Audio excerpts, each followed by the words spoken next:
Buenos días con todos los presentes. Bienvenidos. Good morning, everyone. Welcome to Carondelet Palace. Next, the Foreign Minister of Ecuador, Gabriela Sommerfeld, and the Secretary of State of the U.S., Marco Rubio, will be giving a press conference after the meeting with President Daniel Noboa. A note to our friends from the press. We will only take 4 questions, 2 for U.S. press that came with the Secretary of State delegation, 2 questions granted to Ecuadorian press. Once we conclude the remarks, we will go to the press release. Thank you very much, and thank you, and good morning to the National International Press Secretary Rubio. Once again, it was a pleasure to meet with you and open our arms to you in greeting in our national security. We decided to work jointly in terms of security to be able to have a higher control in drug trafficking routes that affect our nations and to fight against money laundering through information exchange, support technological and equipment support, working on borders, working against illegal mining, and also, especially, we are working on an extradition treaty, which we are going to modernize because the latest one was created 150 years with an agenda that is at least 90 years old that do not respond to today's realities in the region. We have identified terrorist groups by Ecuador that are of interest to the U.S. and also by the U.S., such as Los Lobos and Los Choneros gangs that Secretary Rubio will be giving you more information on. On trade, we have agreed to work as fast as possible to overcome some barriers to trade, to a trade agreement that will strengthen our bilateral trade soon.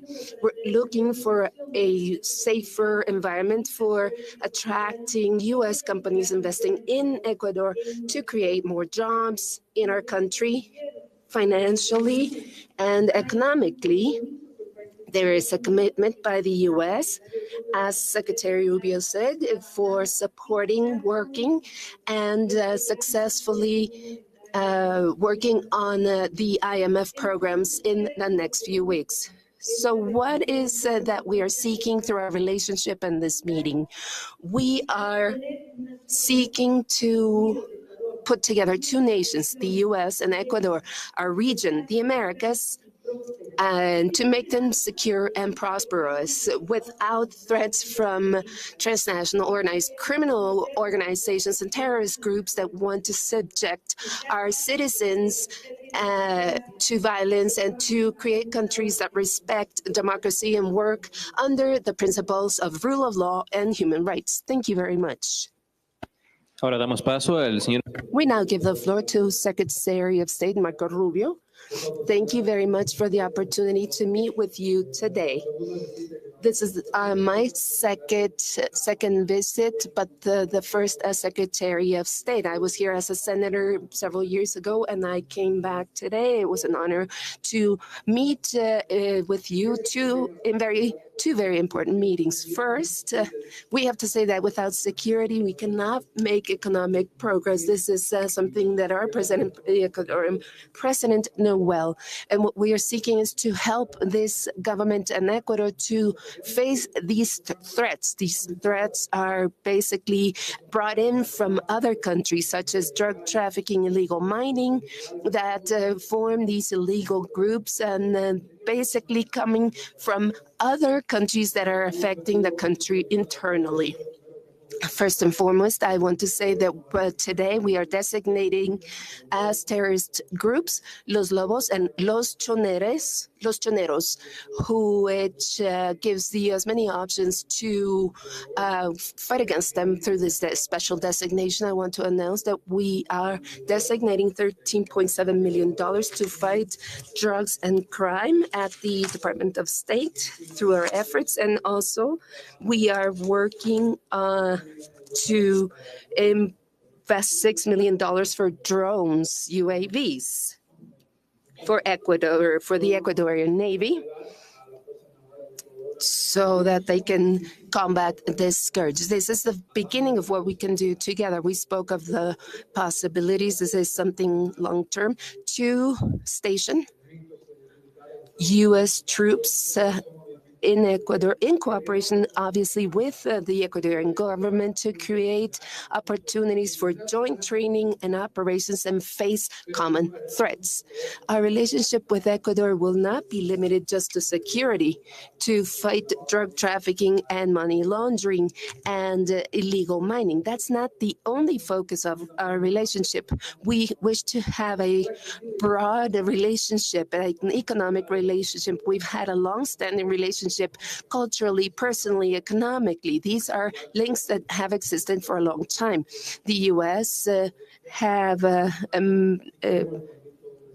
import a lot from Ecuador. We want to expand it.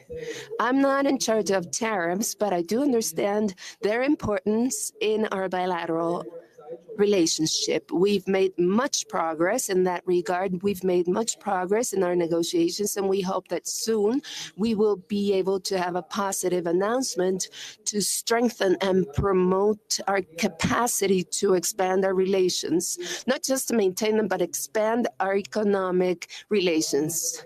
We also spoke about the IMF. This is something that is the purview of the U.S. Treasury, but we will be speaking to them to see what can be done. This is something that can be solved, and we can see positive results in that regard.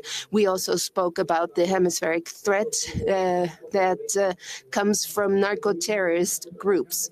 We used to call them narco-traffickers, but they're really narco-terrorists. They commit terrorist acts against the government, against the population, against countries. And you've lived this yourselves in specific areas. It's important to say this. There are places in the country where people live peacefully, but violence is concentrated in geographic areas along the borders due to human mobility. This is something that has grown because there's such a huge inflow of cash in cooperating with foreign groups like Venezuela, Cartel de Colombia, Cartel de Mexico. These are things that affect the country internally. We are 100% committed to work together because this is a threat for us. At the end of the day, most of those drugs, you suffer violence, but most of these drugs are going to the U.S. and thousands of people have died because of these drugs coming to our country. So we are working with you. If you allow me, I'll speak in English for a few moments. I speak in Spanish much more. I speak very fast in English. Thank President Noboa, the foreign minister as well, for having me here today. It's my second visit. I was here as a senator just a few years ago, and now I've returned for the first time as Secretary of State. We had a very productive meeting, and we have a lot to work on together. Obviously, the issue of security came up. This is an important issue. You cannot have economic prosperity without stability, and you cannot have stability without security. For example, it's nearly impossible to attract foreign investment into a country unless you have security. And Ecuador is facing some substantial challenges that come from the exterior. These are narco-terrorist organizations that operate in the region who are using Ecuador as a transit zone. And that needs to be confronted, and they are confronting it. This government, this administration is confronting it like it's never been confronted before by any previous administration, and we want to help. Today, we have designated as terrorist organizations 2 groups that operate here in Ecuadorian territory. One is Los Lobos, and the other is Los Choneros. We've designated them as foreign terrorist organizations, and that brings with it all sorts of options for the United States to work in conjunction with the government of Ecuador in the future to stamp these groups out. By the way, I want to say that we had a very successful, the first one in a long time, of one of these leaders of one of these groups, an extradition to the United States. We want to modernize that extradition treaty. Both sides agree. It's a pretty, we were able to get this guy because he's committed so many crimes. Even a law that was 120 years old fit him, but we need to modernize it, and we're going to work together on that. Today, I can announce that we are going to be providing $13.5 million to help Ecuador with improve its ability to provide security for its citizens and take on the combat drugs and crime, and another $6 million in UAVs for the Navy here in Ecuador, again, giving them domain awareness and the opportunity to really track these. These are all very important. We're going to do more. There's more coming, but that's an important step that we wanted to take here today, and I'm proud to announce it. And we're ready to support in this, what is, frankly, it's a war. It's a war on killers. It's a war on terrorists. These are not narco traffickers. These are narco terrorists who terrorize the countries they operate in. Our relationship with Ecuador will not simply be based on security. It will not simply be based on the fight against narco-terrorism. We also want to amplify, we want to grow an already existing and vibrant economic relationship. And so we are hopeful here that in a couple of weeks we will reach agreement. We're very close now on a trade agreement that we think will be incredibly beneficial to both of our economies. In fact, our economies are very compatible. What they export, we don't do. What we export, they don't do. So it's a really good fit. And we think we're very close to that. Hopefully we'll have something positive to announce in just a few weeks. But we've made a lot of progress and we're very close. I don't negotiate trade deals, but I follow them very closely and I know where we are on it, and we feel very positive about that. So this is an important relationship. They're an incredibly willing partner, and I want to just say that President Noboa and his administration has done more just in the last couple years to take the fight to these narco-terrorists and these threats to the security and stability of Ecuador than any previous administration in the past. And sadly, I hate to say it, but there were previous administrations, going back 10 years that were actually cooperating with some of these terrorist organizations. And when we see someone that's willing to stand up at great risk, personal risk, broader societal risk, we're going to be 100% supportive. It's the reason for my visit today. It's the reason why we'll be working very closely with this government to achieve our mutual our goals that benefit both the United States and the great people of Ecuador. Thank you. Muchas gracias. Muchas gracias, secretario. Muchas gracias, señor secretario. Thank you, Secretary. We will now go to questions from the press. En primer lugar, queremos dar First, we give the floor to Daniel Borja, TCN Television. Gracias. Good morning, Secretary Rubio, Foreign Minister. Regarding international cooperation and in designating Los Choneros and Los Lobos as narco-terrorists, what does this mean for the U.S. government and where would this take us, especially given that the ramifications or the links that these gangs could have that could affect not only the U.S. but also Ecuador? What would be the scope of this? And Madam Foreign Minister, could you tell us what is the scope of this cooperation economically, as a secretary just said? How could this help the government of our country? Regarding the designation of these two groups of FTOs, this will allow us to go against the assets, properties, and monies of any individual in the U.S. or in the U.S. banking system related to these groups. This is something that we have used quite successfully in Haiti, for example, and other countries. Secondly, it allows us something that I did not talk about is intelligence sharing. Sharing intelligence is limited because it cannot be used in operations that could lead to lethal actions. That is, they can capture people, but now we can share information without limitations as to how the government of Ecuador can use it against these terrorist groups. They're terrorists. We can help them fight these terrorist groups. These are examples of opportunities that we have thanks to this designation. There's another group we're considering. There are other groups that we are considering as designated. We have a process through our system, a legal process we have to follow. And hopefully in the next few weeks, we will at least have another couple, one or a couple designations. Terrorist designation mean? It means that we can now, number one, go after the money, the properties, the banking system of anyone who's related to these groups. In the end, what you find is these groups are making money. That money finds its way into the U.S. or dollarized banking system. We can now go after them, and it's proven quite effective, for example, against the gangs in Haiti and in other parts of the world. The other is from an intelligence sharing standpoint. It now allows us to share intelligence that can be actioned for potentially lethal operations. And by that means the ability to kill terrorists. And not by us, but by the host country. Sometimes in the past, you can't provide them evidence that they're going to use it to arrest them, yes, but if they're going to use them to go out, well, these guys don't usually go down willingly, and so, it opens up the aperture for the amount of intelligence that we can now share, which is very valuable when you're trying to wage war against these vicious animals, these terrorists. Muchas gracias. Con respecto a la pregunta que se... Thank you. Regarding the question you just asked us to the scope of this cooperation and the economic terms of our meetings, just as the Secretary of State and myself have stated, we spoke about the moment that is approaching Ecuador, because we have a board meeting with the IMF. We will have the vote of the U.S. We have spoken about programs and disbursements coming up so we can have greater stability and growth in our country.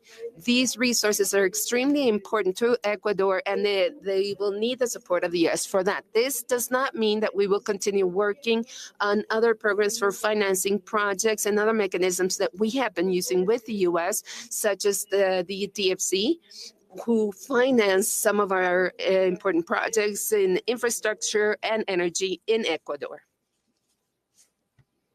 Muchas gracias. La siguiente pregunta. Thank you. The question will be asked by John Hudson from the Washington Post. Gracias. Mr. Secretary, when it comes to the drug trade, Venezuela is not the most problematic country, but it is a major U.S. adversary.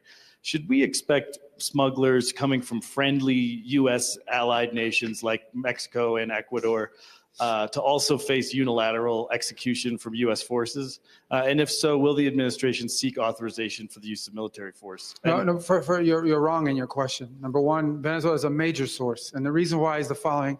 And I've seen a lot of this reporting, and it's fake reporting, and I'll tell you why. It says that somehow Venezuela is not involved in the drug trade because the UN says they're not involved in the drug trade. I don't care what the UN says. The UN doesn't know what they're talking about. Maduro is indicted by a grand jury in the Southern District of New York. That means the Southern District of New York presented the evidence to a grand jury, and a grand jury indicted him. And then a superseding indictment came out that was unsealed about a year and a half ago that specifically detailed Maduro's actions. So number one, let there be no doubt, Nicolas Maduro is an indicted drug trafficker in the United States, and he's a fugitive of American justice. Number two, for cooperative governments, there's no need, because those governments are going to help us identify him.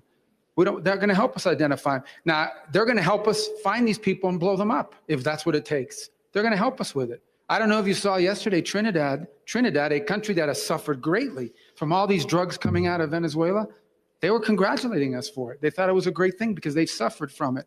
So we're going to continue to hunt for, like we always have, but this time we're not just going to hunt for drug dealers with the little fast boats and say, let's try to arrest them. No, the president has said he wants to wage war on these groups because they've been waging war on us for 30 years and no one has responded. But there's no need to do that in many cases with the friendly governments, because the friendly governments are going to help us. They may do it themselves, and we'll help them do it.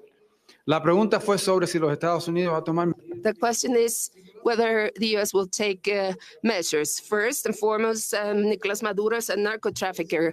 This is not just me saying it. It's a grand jury that says so in New York. In New York, the prosecution presented the evidence, and he was indicted. A grand jury of the people of New York. And 2 years ago, a new indictment was put forth, detailing the role of Nicolas Maduro, especially during the Chavez years with drugs. You say, oh, the UN don't agree. I don't care what the UN says. I don't care. He is a fugitive of the U.S. justice. He's not the legitimate leader of Venezuela. We never recognize him. He is an indicted fugitive causing trouble in the region, and he was indicted by a grand jury in the Southern District of New York. The second question is whether we'll have similar actions to what we had a few days ago with narco-terrorists, with allied countries. And I can tell you that in these countries, perhaps it won't be necessary because these countries will cooperate with us. They will be working with us in those actions. For Venezuela, they can't cooperate with us because they're part of terrorism. They're not a government. That is clear. Nicolás Maduro is not a government or a political regime. They are a terrorist organization, an organized crime organization that have taken over a country so that they can become the leaders, so that they can become billionaires. And that is why they were indicted by the courts in the U.S. But with Ecuador and other friendly countries, they're cooperating with us. In Venezuela, there is no legitimate country or cooperation. They are, in fact, involved in drug trafficking.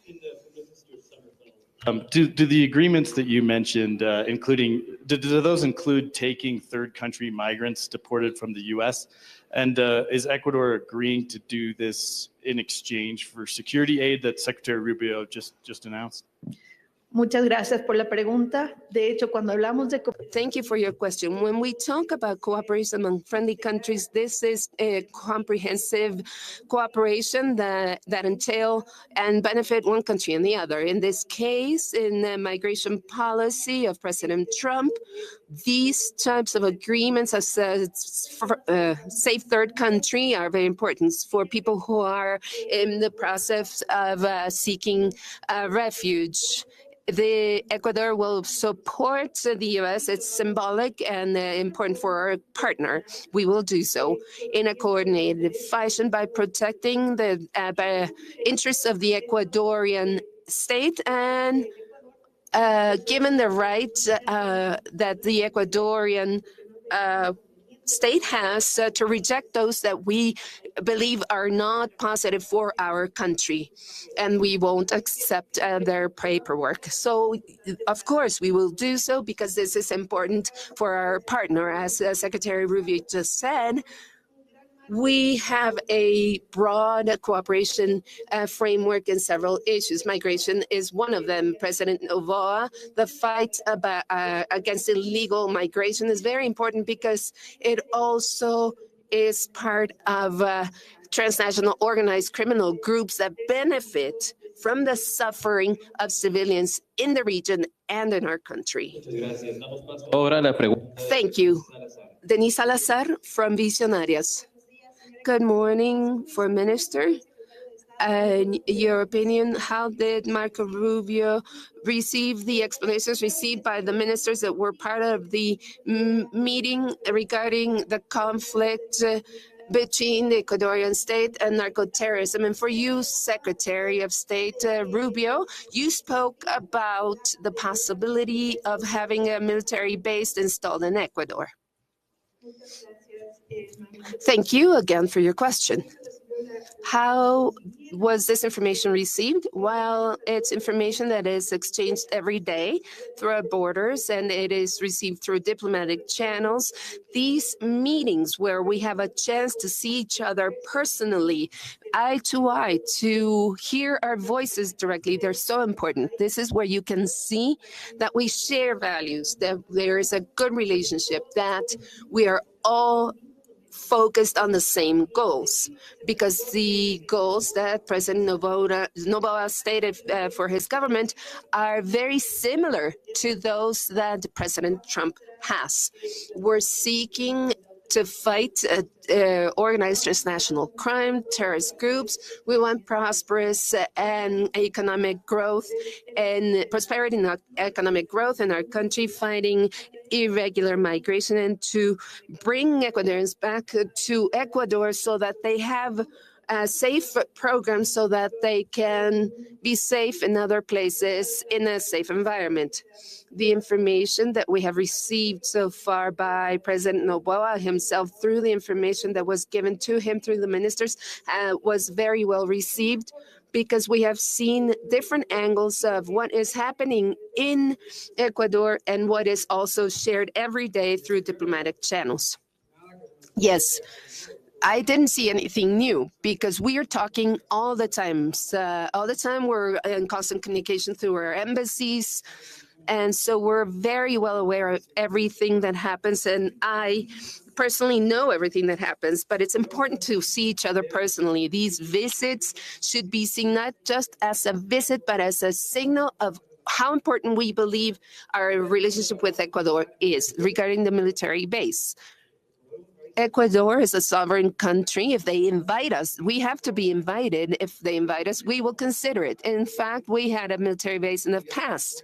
We were asked to leave during Correa's administration. We left. If we're invited to come back, this is strategic. We will study it, see if it makes sense, if it helps us. And if we can help with illegal mining, narco-terrorism, and illegal fishing, which is extremely serious, if we can help with that, we are willing to consider it. This is something that the president and the Department of Defense will make. But if we are asked to do so, this is an ally and a friend in a strategic location.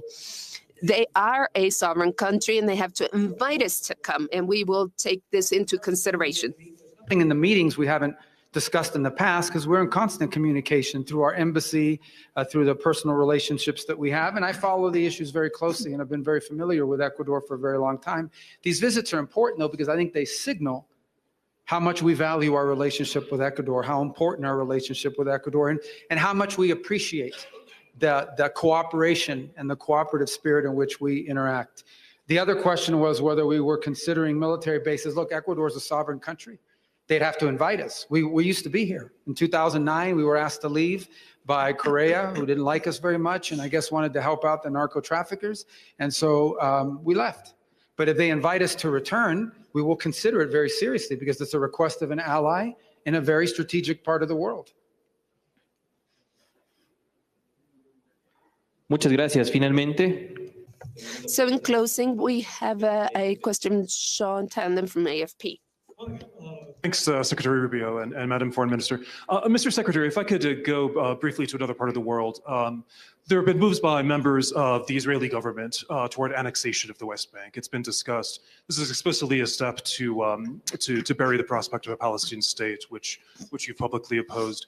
Does the United States either support or accept these moves? The United Arab Emirates have said that this is a red line. This would jeopardize the Abraham Accords. Related to that, to the Palestinian state recognition moves, you've in recent days suspended or revoked visas for members of the Palestinian Authority, but also, as you understand it, ordinary Palestinian Authority passport holders. Do you see this as a long-term move? Does this show that you don't see legitimacy of the Palestinian Authority? Yeah, we'll see. I mean, the Palestinian Authority has its own set of problems. Pay for slay. They pay people to kill Israelis. We have problems with them too. Obviously, Hamas is at a different category, but we have problems. Look, we told all these countries, we told them all. We said, if you guys do this recognition stuff, it's all fake. It's not even real. If you do it, you're going to create big problems. There's going to be a response from Israel. You're going to make it harder to get a ceasefire. And it may even trigger these sorts of actions that you've seen, or at least these attempts at these actions. So we're watching it closely. I'm not going to opine on it today, other than to tell you that we predicted this would happen. We warned everybody it would happen. But nonetheless, some of these people decided they wanted to move forward with something that's illusory. Right now, we should be focused on how do we end this war in Gaza? How do you eliminate Hamas? How do you disarm Hamas? That war could end tomorrow if Hamas just disarmed and surrendered and released the 20 hostages, which shouldn't even be there. Would end. Hamas refuses to do that. So, but that said, we don't like the humanitarian suffering. We've offered a lot of aid. We've provided a lot of aid. We're prepared to provide aid now, and we're prepared to provide a lot of aid after the war ends as well, along with other countries around the world. But as far as what you're seeing with the West Bank and the annexation, that's not a final thing. That's something that's being discussed among some elements of Israeli politics. I'm not going to opine on that today. What I am going to tell you is it was wholly predictable. We told all these countries before they went out and they did this, we told them that if they did this, they went through with this thing, there wasn't going to be a Palestinian state, because that's not the way a Palestinian state is going to happen, because they have a press conference somewhere. And we told them that it would lead to these sort of reciprocal actions, and it would make a ceasefire harder. And by the way, let me tell you something. The day that the French announced their thing, the thing they did, that day, Hamas walked away from the negotiating table. They immediately increased their demands and walked away and stopped negotiating. So we also warned that would happen. And it did. So, but sometimes, these guys don't listen. They do what they're going to do because of their own domestic politics, which is fine. But these are consequences of that.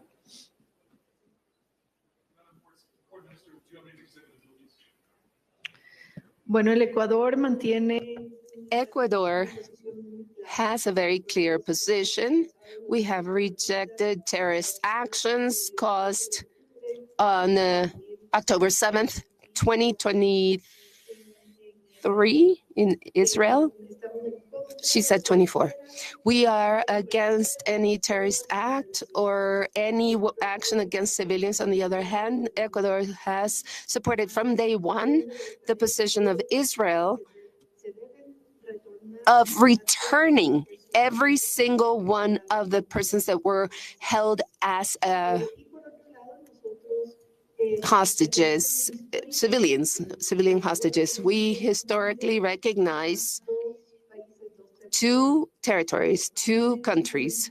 They have diplomatic missions in our territory. This is historically true in Ecuador. We think this has to be solved soon to prevent suffering and make it clear that we will never support terrorism. De esta manera damos fin. This takes us to the end of our press conference. We thank you for your presence and allow the authorities to leave first, please. Remain where you are.